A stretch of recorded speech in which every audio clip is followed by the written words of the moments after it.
If you're getting no heat coming out the vents, the first thing you can check is your engine temperature. Normally, your engine should reach its operating temperature within 10 to 15 minutes of operating the vehicle. But if your engine temperature lingers at the bottom of the gauge for 30 minutes, you may want to look into replacing your thermostat, because the thermostat is responsible for the engine to reach its operating temperature in a timely manner. If the engine warms up like it should, but you're still not getting any heat, the next thing to check is your coolant level. See, the engine cooling system circulates hot coolant from the engine through the heater core, a small radiator behind the dash, to make it hot. But the heater core is usually placed above the rest of the cooling system, so if there is a leak in the system, it will be the first component to lose coolant supply. In which case, you may notice water flowing sound behind the dash.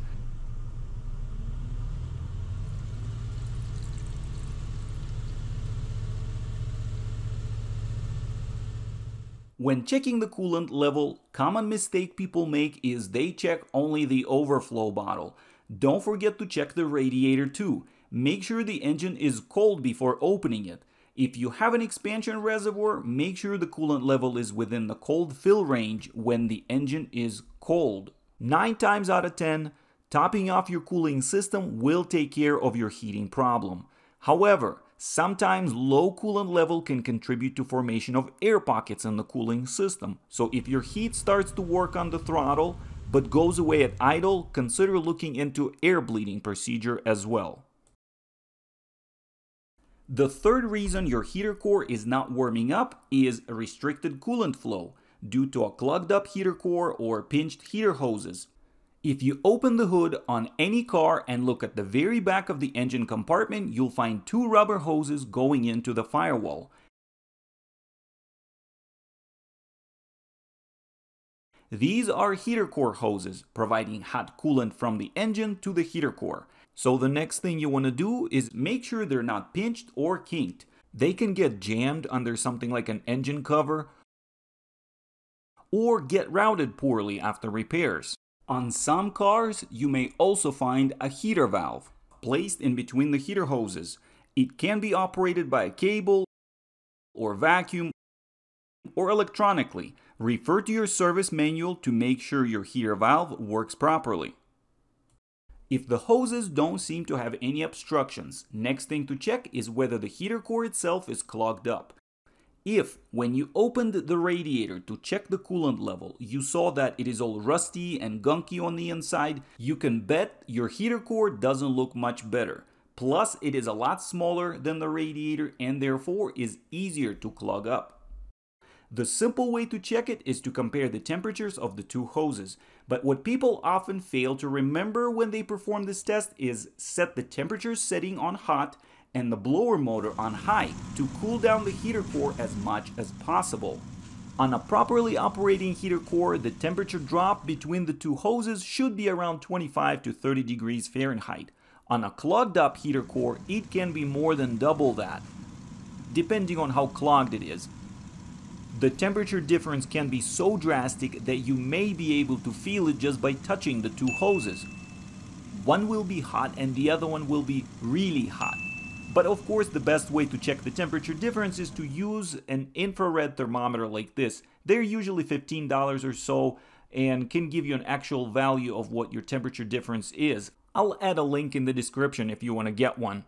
So if you suspect a clogged up heater core, consider flushing your cooling system with some radiator flush, or at least try flushing out the heater core.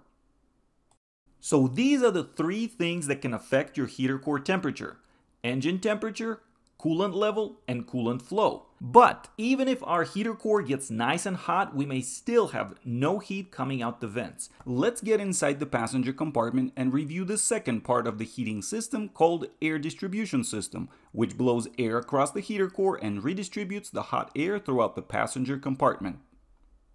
Often a customer would come in complaining, "My car is not blowing very hot," where in reality the air is plenty hot.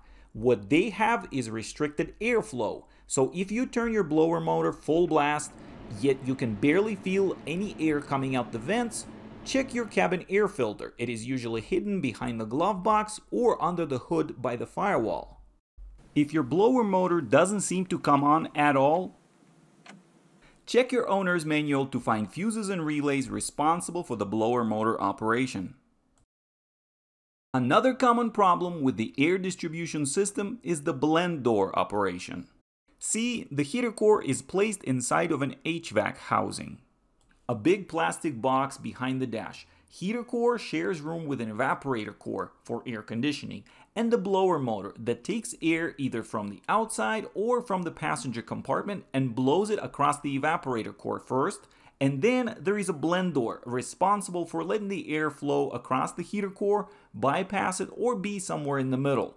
After that, there is a set of mode doors directing the airflow to the vents, to the windshield, or to the floor.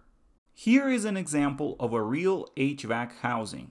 On the far right, we have a blower motor bolted on. Right next to it is the blower resistor, allowing the blower motor to spin at different speeds. Right above the blower motor is the recirculating door, letting the air come in from the outside or recirculating the passenger compartment air. The next thing we see is the evaporator core for air conditioning, and then there is our heater core. If we look underneath, there should be a motor here that turns this shaft. That's our blend door, opening and closing access to the heater core. And after that, the air gets distributed to the windshield, to the vents, and to the floor. On most modern cars, the blend door is driven by an electric motor called blend door actuator, controlled by the heat control unit. And the easiest way to check if you have a blend door problem is set the mode door to your vents, turn your blower motor speed to medium, maybe medium high, and switch your temperature from cold to hot and listen for a change in airflow. Properly working blend door will redirect the airflow from bypassing the heater core to flowing across it, which will cause the airflow sound to change. Now, on some older cars, blend doors are cable operated. On cable operated blend door, you will have an immediate response in airflow with the door flopping sound at the end of the turn. With electronically operated blend door, you will have a slight lag between the knob and the blend door. If you hear no change in airflow, you most likely have a blend door problem of some sort, especially if you hear popping. Your blend door could be broken off and or stuck in always hot or always cold position. And the actuator would keep spinning and popping as it's trying to move the broken blend door. You can try removing your heat control unit and see if your blend door is cable operated or moves electronically. If it's cable operated, maybe the cable got disconnected somewhere. See where it goes and if everything moves freely. You may have to remove more things like your radio and your glove box to look around the HVAC housing. Usually you can just squeeze the sides of the glove box to move it out of the way, and now we can see where the cable goes. If your heat control unit is electronic, see if you can find any actuators attached to the HVAC housing. As you can see, I had to take a few things off to find them. And with everything turned off, your engine, your blower motor, just the key in the on position, see which actuator responds to the heat control knob. It should make some turning noise or start popping.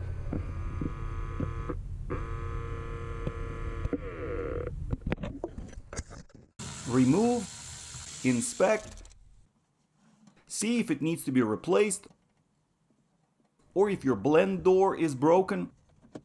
Unfortunately, if the blend door is broken, it usually means the whole dash has to come out. HVAC housing has to be removed and split open in order to replace it. However, on some cars, the blend door failures were so common that the engineers came up with an in-car repair procedure where the side of the HVAC housing gets cut out and the blend doors get replaced with everything still on the car. So do your research to see if your car is one of them. Hopefully this video helps you narrow down what part of the heating system needs further attention in your car. Give it a thumbs up if it was helpful. Share your experience and feedback in the comments below. Thank you for watching, good luck, and take care.